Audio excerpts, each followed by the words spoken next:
first impression of wearing the ADIDAS F50 ELITE AG was a completely new feeling.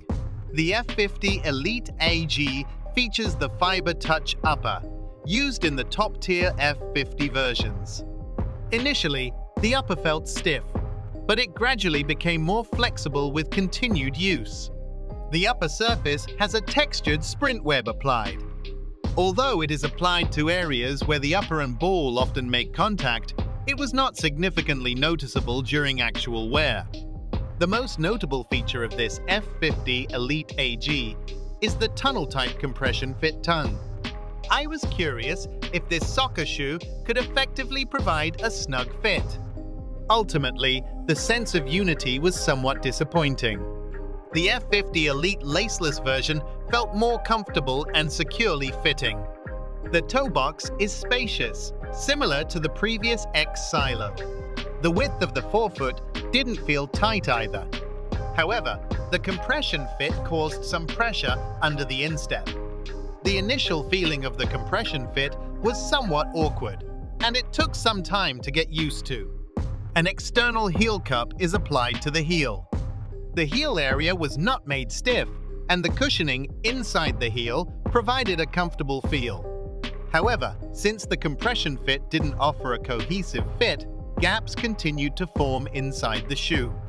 This caused some heel slippage. Initially, there was continuous friction at the heel, which seemed like it could cause blisters if worn for a long time. However, after several uses, it became less noticeable. The heel fit of the F50 ELITE was less integrated compared to the previous X Silo. The F50 provides two types of insoles. We wore the Comfort insole, which has an artificial suede surface and is overall firm. It seemed to focus on being lightweight rather than cushioned. The F50 ELITE AG's outsole features the AG traction frame sole plate. Although it felt slightly less responsive than the FG version's Sprint Frame 360 outsole, it was sufficiently elastic. The AG studs in this version are shorter than previous ADIDAS AG studs and are circular. We tested these AG studs on both long, well-cushioned artificial grass fields and short, hard artificial grass fields. On long, well-cushioned artificial grass, the stud length was not burdensome, and the grip was decent. We were quite satisfied with the outsole performance of the soccer shoe. On short, hard artificial grass, the stud length was more noticeable. Although not excessively long, it might be slightly stressful for those with ankle or knee issues. Overall, these AG studs felt less burdensome on artificial grass than previous ADIDAS AG studs. When kicking and shooting, the thin and firm synthetic leather upper provided a crisp kick sensation. The shots felt well placed on the foot and transferred power well to the ball. However, the sprint web texture was not significantly noticeable when curling the ball.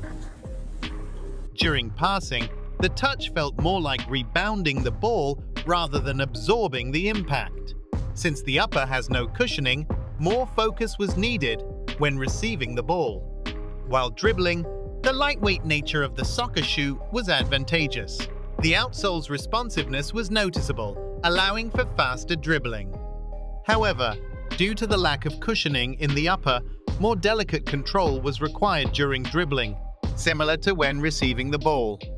The reviewer, with a foot length of 268 mm, a width of 100 mm, and usually wearing US 9, wore a US 9 size.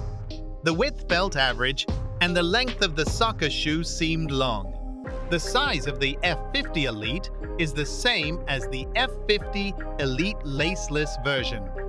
Like the previous X Silo, the length is longer than other brands' soccer shoes of the same size, so it is recommended to try them on before purchasing. Below is the one-line review by the All That Boots reviewer. Use this as a reference for a successful soccer shoe purchase.